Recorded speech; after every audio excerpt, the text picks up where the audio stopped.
நிறைய பேர் வீடியோ பார்க்குறீங்க, ஆனால் லைக்கே பண்ண மாட்டேங்கிறீங்க. ஆனால் தயவு செஞ்சு உங்களோட ஃபியூ மினிட்ஸ் ஸ்பெண்ட் பண்ணி ஒரு லைக் மட்டும் இந்த வீடியோக்கு போட்டுட்டு அதுக்கப்புறமா வீடியோவை பார்க்க ஆரம்பிங்க. உங்களுக்கு வேற எதனா ஒப்பீனியன் இருந்தால் அதை கமெண்ட்ல சொல்லுங்க. அதே மாதிரி சேனலுக்கும் மறக்காம சப்ஸ்கிரைப் பண்ணுங்க. வாங்க வீடியோக்குள்ள போகலாம்.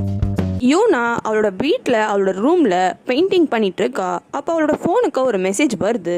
அந்த மெசேஜ் ஏதோ ஒரு பையன்கிட்ட தான் வந்திருக்கு. இன்னைக்கு நைட்டு பிளான் ஓகேல அப்படின்னு கேட்டிருக்கான். இவளும் ஓகேன்னு சொல்லி மெசேஜ் அனுப்புறா. கரெக்டாக அந்த நேரம்னு பார்த்து அவளோட அண்ணனும் ரூம்குள்ளே வந்துடுறான். ரூம்குள்ளே வந்த கியூனும் ரொம்ப வருஷம் கழிச்சு யூனாவை பார்க்கறதுனால ரொம்பவே சூப்பராக வரையறிய நீ அப்படின்னு ரொம்பவே பாசமாக பேசுகிறான். ஆனால் யூனா ஒரு மாதிரி திமிரு பிடிச்ச மாதிரியே நடக்கிறா. அதுக்கு கியூனும் உனக்கு வயசானவனே என்னை மதி கூட மாட்டிக்கிறல்ல அப்படின்ட்டு அவனும் செல்லமாக சண்டை போடுறான். அதுக்கு ஒன்று யூனா, நான் ஃபஸ்ட்டு சின்ன குழந்தையா இருந்தேன், எனக்கு பாதி விஷயம் புரியல, ஆனால் இப்போ எனக்கு நிறைய விஷயம்லாம் புரிய ஆரம்பிச்சிருச்சு. எல்லார் மாதிரியும் நீங்கள் நடிக்கிறீங்களா இல்லை உண்மையாலுமே என்கிட்ட பாசமாக இருக்கீங்களான்னு எனக்கே டவுட்டாக இருக்குன்னு சொல்லிடுறா. யூனா இந்த விஷயத்த சாதாரணமாக தான் சொல்கிறா. ஆனால் கியூனுக்கு இதை கேட்டோடனே ரொம்பவே ஹர்ட் ஆயிடுது. அங்கே யுஞ்சியோட ரூமில் யுஞ்சியோட ஹஸ்பண்டு உன் தம்பி என்னானா அவனை சைனாக்கு அமுச்சு விட்டனே ஒழுங்கு அங்கே வேலை பார்க்குறானான்னு விசாரிக்கிறாரு. ஆனால் அதுக்கு யுஞ்சி எனக்கு எப்படி தெரியும், நான்லாம் அவன்கிட்ட பேசுறதில்லன்னு சொல்லிடுறா. நீ பேசலனாலும் என்ன, உன் தங்கச்சிக்காரி பேசுவாள், ஏன் உன் தம்பிக்கிட்ட அவள் பேசலையான்ட்டு அவன் அடுத்த கேள்வி கேட்குறான். அவகிட்ட கேட்டேன், நல்லா தான் இருக்கான்னு அவன் சொன்னான் அப்படின்ட்டு சொல்கிறா. யுஞ்சிக்கு கொஞ்சம் கோவம் தான். காரணம் அவளோட தம்பி தான் இந்த கம்பெனிக்கு அடுத்த சிஇஓவா ஆகியிருக்கணும். ஆனால் இந்த அப்பாவுக்கு அவனோட பையனான கியூனை தான் ஆக்கணும்னு ரொம்பவே ஆசையாக இருக்கு.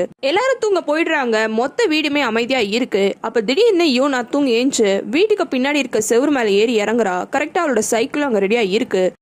சைக்கிள் எடுத்துட்டு அங்கிருந்து கிளம்புறா. திடீர்னு பார்த்தா ஹன்ஸோட வீட்டு டோரை தட்டுறா. அங்கேயே மயக்க போட்டு விழுந்துடுறா. கிளம்பும் போது கிளீனா இருந்த ட்ரெஸ் இந்த கேப்ல என்னாச்சுன்னு தெரியல, ஒரே அழுக்கா இருக்கு. இப்படி யூனா வீட்டு வாசல்ல வந்து விழுந்தோடனே ஹன்ஸும் கொண்டு போய் ஹாஸ்பிட்டல்ல சேர்த்துடுறா. இவரோட அப்பா அம்மாக்கும் இன்ஃபார்ம் பண்ணிடுறா. அவங்களும் வந்துடுறாங்க. அப்ப யூனா மயக்கத்துல தான் இருக்கா. இப்ப ஹன்ஸுவை திரும்பி வீட்டுக்கு கொண்டு போய் விடணும். ஆனால் கியூன் கிட்ட சொல்லி கார்லயே வீட்டுல கொண்டு போய் விட சொல்றாங்க.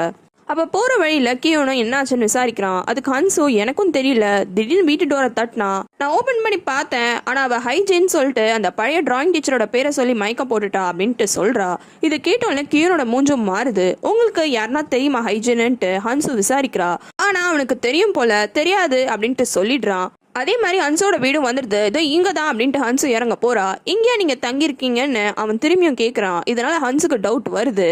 அதுக்கப்புறமா காரை விட்டு இறங்கின அவனும், இங்க பாருங்க யூனாக்கும் எனக்கும் வேற வேற அம்மா, நீங்க பார்த்ததே என்னோட சித்தி, அவங்க கொஞ்சம் ஏஜ் கம்மியா இருக்காங்களேன்னு உங்களுக்கு டவுட் வந்திருக்கும். அதனால தான் உங்ககிட்ட இந்த விஷயத்தை எக்ஸ்பிளைன் பண்றேன். அதே மாதிரி யூனாவையும் கொஞ்சம் பார்த்துக்கோங்க.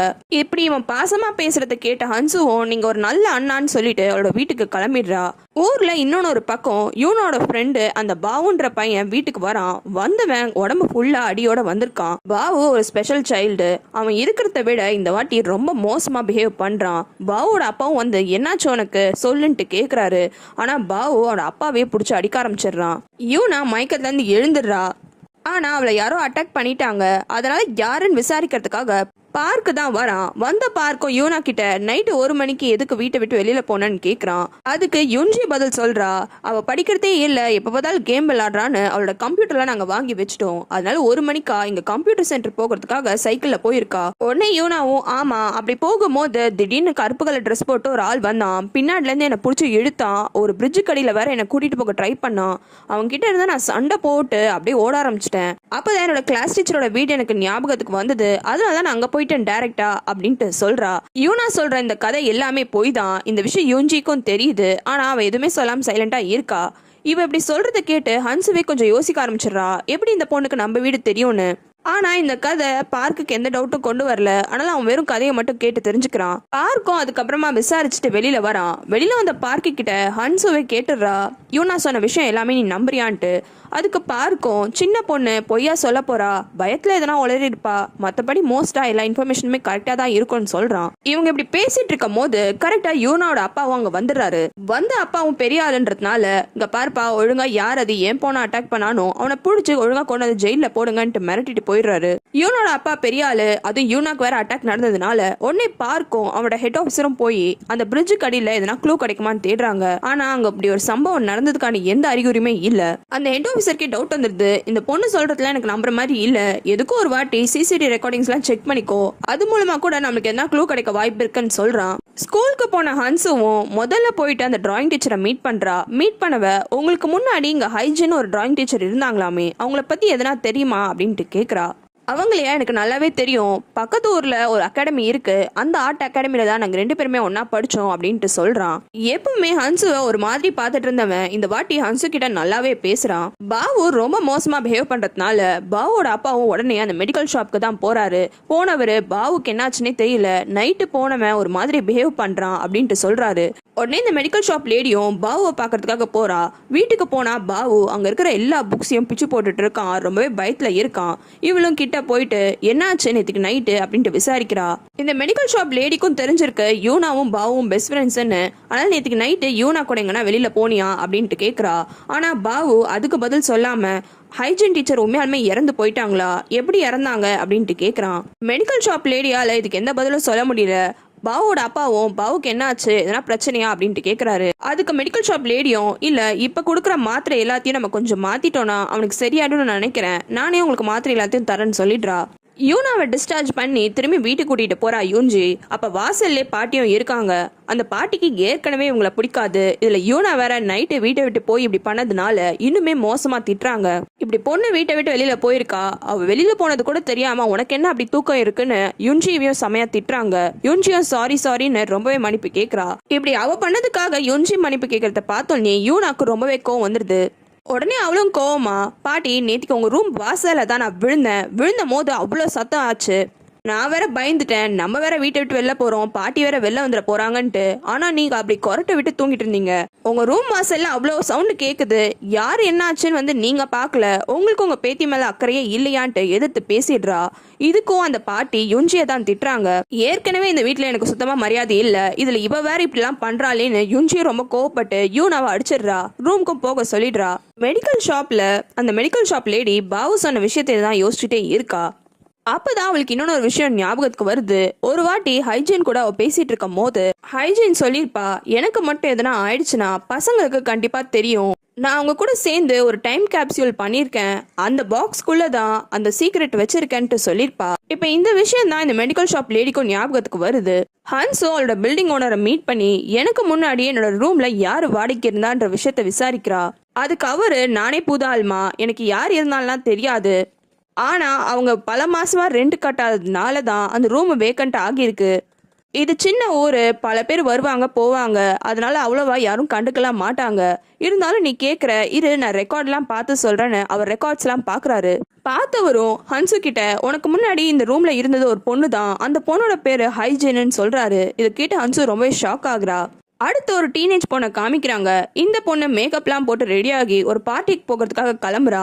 இந்த பொண்ணோட பேரு காயுங்கு. ஆனா காயுங்கோட அம்மா இவ வெளியில போறத பாத்துடுறாங்க. நேத்திக்கு தானே யூனாக்கு அப்பெல்லாம் நடந்தது, நீ என்னன்னா இப்பெல்லாம் ட்ரெஸ் பண்ணிட்டு வெளியில போற, உனக்கு என்ன ஆயிடுச்சா, நான் என்ன பண்ணுவேன், ஒழுங்கு மரியாதையா வீட்டுக்குள்ள போன்ட்டு திரும்பியும் அவளோட ரூம்குள்ளேயே துரத்திடுறாங்க. காயுங்கோட அம்மா கீழ் ஃப்ளோர்ல ரெஸ்டாரண்ட் நடத்துறாங்க, மேல் ஃப்ளோர்ல வீடு இருக்கு. அப்ப கரெக்டா ஹன்சுவும் கடைக்கு வந்து சாப்பாடு ஆர்டர் பண்றா. ஹன்சு தான் ஊருக்கு வந்த புது டீச்சர், அதுவும் தனியா தான் இருக்கான்னு தெரிஞ்சோடனே காயங்கோட அம்மாவும், எதுக்கு நீங்க தேவையில்லாம சமைச்சுக்கிட்டு, நம்ம ஹோட்டல்ல எந்த சாப்பாடு எப்ப வேணாலும் நீங்க ஆர்டர் பண்ணி சாப்பிடலாம், உங்களுக்கு டிஸ்கவுண்ட் கூட நான் தர ரெடியா இருக்கேன், எப்ப வேணாலும் கடைக்கு வாங்கன்ட்டு சொல்றா. அம்மா திட்டினதுனால காயங்கும் கோவமா ரூம்குள்ள போயிட்டு சாத்திக்கிறா. அப்ப உள்ள அவளுக்கு ஒரு போட்டோகிராஃப் கிடைக்குது. அதுல இருக்கிறதுக்கு காயங்கோட அம்மா தான், பக்கத்துல இன்னொரு ஆள் இருக்காரு. ஒருவேளை அது காயங்கோட அப்பாவான்னு தெரியல. ஹெட் ஆஃபீஸர் சொன்ன மாதிரி பார்க்கும் சிசிடிவி ரெக்கார்டிங்ஸ்லாம் பார்க்குறான். அதில் பார்க்கும்போது யூனா போய் சொல்லியிருக்கான்ற விஷயம் நல்லாவே தெரியுது.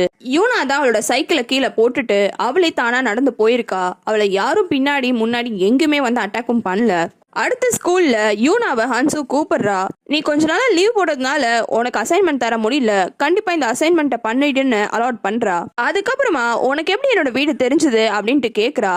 பொய்யா இருந்தாலும் யூனா ரொம்ப தைரியமா, நீங்க என்னோட கிளாஸ் டீச்சர், உங்க வீடு கூட எனக்கு தெரியாம இருக்குமா, ஹெல்ப்புக்காக தான் உங்க வீட்டுக்கு வந்தேன் அப்படின்ட்டு சொல்றா. ஆல்ரெடி ஹன்சுவும் யூனாவை கவனிச்சுட்டு தான் இருந்திருப்பா. யூனா ஹைஜீன் கூட ரொம்ப க்ளோஸா இருந்திருக்கான்றது அவளுக்கு புரியுது. அதனால இங்க பாரு யூனா, அந்த ஹைஜீன் டீச்சர் அளவுக்கு உன் கூட க்ளோஸ் ஆக முடியுமான்னு எனக்கு தெரியல, ஆனா உனக்கு யார்ட்டனா பேசணும்னு எப்ப தோணாலும் நீ தாராளமா வந்து நீ என்கிட்ட பேசலாம், நான் எப்பவுமே உனக்காக இருக்கேன்ட்டு சொல்றா. உண்மையாலுமே என் மேல யார் பாசமா இருக்கா, பாசமா இருக்கிற மாதிரி நடிக்கிறான்ற டிஃபரன்ஸ் கூட தெரிஞ்சுக்க முடியாத அளவுக்கு நான் இல்ல, நீங்க நடிக்கிறீங்கன்னு எனக்கு நல்லாவே தெரியுதுன்னு மூஞ்சில் அடிச்ச மாதிரி யூனா சொல்லிடுறா. அங்கிருந்து டைரக்டா மாடிக்கு தான் போறா. கையில ஒரு சிகரெட் பேக்கெட்டை வேற வச்சிருக்கா. இவளுக்கு முன்னாடியே அங்க சில பொண்ணுங்கெல்லாம் இருக்காங்க.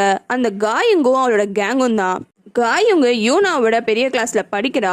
யூனாவை பார்த்த உடனே ஒன்னால் தான் நேத்துக்கு என்னால பார்ட்டி கூட போக முடியல தெரியுமா, நீ பண்ண வேலையினால என்னோட அம்மா என்ன வீட்டை விட்டு வெளியில அனுப்ப மாட்டேங்கிறாங்கன்னு கோவப்படுறா. யூனா போய் சொல்லியிருக்கான்ற விஷயம் காயுங்கும் தெரிஞ்சிருக்கு. காரணம் முன்னாடி நாள் நைட்டு அவ அப்படி நைட் டைம் வரும்போது யூனாவையும் பாபுவையும் பார்த்திருக்கா. 2 பேரும் ஒன்னா மீட் பண்ணி காட்டு பக்கமா நடந்து போயிருக்காங்க. அதுவும் எங்கன்னா கரெக்டா அந்த டெட் பாடி எங்க கண்டுபிடிச்சாங்களோ அந்த பக்கமா. இது எல்லாத்தையுமே காயுங் பார்த்திருக்கா. அவன் இப்படி கோவப்பட்டு சண்டை போடும் போது கரெக்டா அந்த டிராயிங் டீச்சர் அங்க வந்துடுறான். வந்தவன் இது எல்லாமே நிறுத்துங்க, ஒரு சின்ன பொண்ணை எதுக்கு இந்த மாதிரிலாம் பண்ணிட்டு இருக்கீங்க, நீயும் கிளாஸ்க்கு போட்டு யூனாவை அமுச்சு விட்டுடுறான். ஆனா காயுங்கையும் அவளோட கேங்கையும் திட்டிடுறான். இந்த காயுங்க்கு இந்த டிராயிங் டீச்சர் மேல ஒரு க்ரஷ் இருக்கு. அதனால இந்த டிராயிங் டீச்சர் எவ்வளவு திட்டினாலும் அவ அது எல்லாத்தையுமே ஜாலியா தான் எடுத்துக்கிறா. யுன்ஜி அவளோட ஒர்க் பிளேஸ்ல கிளாஸை வச்சு ஏதோ ஆர்ட் ட்ரை பண்ணிட்டு இருக்கா. அப்ப அந்த ஒர்க் ஷாப்க்கு யாரோ வராங்க. இவரும் யாருன்னு திரும்பி பார்த்தா அந்த மெடிக்கல் ஷாப் லேடி தான் அங்க வந்து நிக்கிறா. அவளை பார்த்தோன்னே யுன்ஜியும் கொஞ்சம் ஷாக் ஆயிடுறா.